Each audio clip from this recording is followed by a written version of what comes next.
Hello there, I am Kaden Madenpour, and I am doing my first movie review, and I am doing the movie Thunderbolts *, or spoiler alert, The New Avengers. And I will safely say that it was in my top 5 movies since Endgame, after Deadpool Wolverine, No Way Home, and Guardians of the Galaxy Volume 3. And above Far From Home. Yes, I count Far From Home as a multiverse movie because it was the first movie to mention the multiverse in the MCU. This is Earth, Dimension 616. I'm from Earth 833.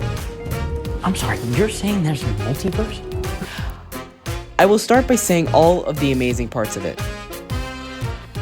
Lena being a hero. There is no higher calling.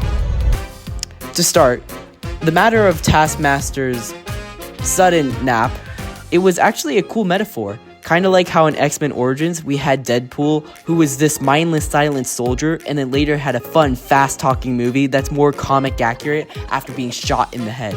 And Marvel just said, yeah, man, want to do it again? Right. Another! In case you do not know, the Taskmaster was sort of like an even more evil Deadpool, who was more of this guy who could mimic anybody's ability by watching them. And I hope we get more of a faithful adaptation, male or female, I don't care how. I think this shows how that Marvel movies can actually still tell cool original stories with themes that you can't remake without an actual team of people thinking carefully about each part with such care. Hopefully you caught on to most of the metaphors, like the Void being a representation of Bob keeping his emotions down. But the way they took Yelena, who is known for being this fun aunt sort of character who put hot sauce and mac and cheese in the Hawkeye show, but this showed how even the ones you least expected need the most help. And her monologue about being alone is probably better than all of the lines the old Black Widow ever said combined. Sun's getting real low.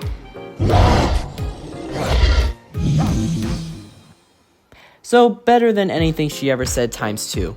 Along with that, I was worried that the Red Guardian would just be another comic relief that like Marvel has created countless times, but it felt so fresh and new, especially with the foil of every single other character. It felt so wholesome whenever he said anything.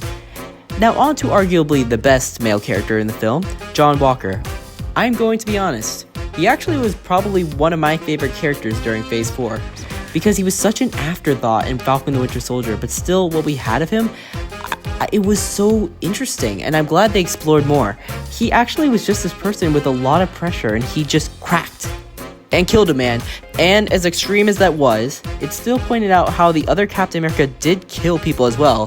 He fought in a world war after all. It was just the public's eye that can change a man's life forever. And the way this man was so broken that it was so rewarding when he did something for the greater good. As a person who was too young to truly enjoy the first Avengers movies when it first came out, it was so cool to see these people who would seem like they would never interact with each other talk to each other with like an absolute family. In fact, I actually enjoyed this movie more than the first 2 Avengers movies. And even if you stop fully paying attention to Marvel movies since Endgame, I still would strongly recommend to watch this movie either way. The stories about being a flop have nothing to do with the actual movie. Wait, are you saying this movie is perfect? What are you, give me a second for an insult. Oh, are you a commercial? I did not say that. There were some problems. I loved Phase 5. In fact, I would go so far as to say it was my favorite phase. But we have to bring up that there were a few problems in the movie, like the character of Ghost, who was, well, she was in the movie, and she did something in it. I am pretty sure. Her character is cooler than a comic counterpart, who was also a gender swap, but the whole thing was weird when she didn't mention Ant-Man abandoning her, I guess? Like, was he like, hey Ghost, I have got to go fight that giant head, and a guy who may or may not be the next Thanos, but also probably not. Along with that, it was really highlighted how useless she was in the movie when she was the one person who didn't get a flashback from Bob, which was weird because having Elena's flashback, I get it. Having John Walker's flashback makes sense. But not having hers made something seem off, and not in a way that worked off. Speaking of flashbacks, I also see why they took Bucky's flashback and Red Guardian's flashback away. Because they weren't that integral to the story, plus we get it. Bucky's life sucks. If you forgot he killed people, just watch literally anything else he's in. But it felt weird not having Ghost flashback.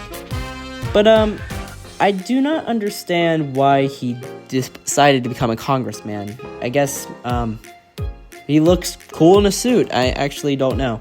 But then I think my only other complaint is when John said on your left. It felt a little too meta because he wasn't even at the endgame battle, but it's not like Marvel can never say the words on your left again, so fine. And now for a segment I will call Where the Heck is Spider-Man? Which is where I ask the question, where the heck is Spider-Man? And the real answer is the same as always. Sony didn't feel like putting him in the movie. But in the context of the movie, during the first part of the movie, Punisher and Daredevil got Kingpin so angry that he has the police shoot down anyone in a mask. So he might have been just chilling at home for the beginning. But for the Void scene, like, what could he do? He was swallowed up and forced to watch himself dancing to jazz down a hallway over and over. And that's where the heck is Spider-Man. And finally, my theories. So it was reported that during the post-credit scene, it was filmed at the set of Doomsday, which is super cool, but doesn't affect too much. It probably just means that there was a Kang scene, and honestly, I loved Kang in Loki and Quantumania. He was just a scary villain, because there were so many variants like Victor Timely, Kang the Conqueror, and Ant-Man, who could be defeated so easily, but there was also He Who Remains, who probably gave one of the most foreboding speeches ever, while standing on a table for some reason. But that is beside the point. What we saw was John Walker decided to dress French for some reason. There's a space crisis, and there are 2 Avengers teams, and Bob is refusing to be the Sentry.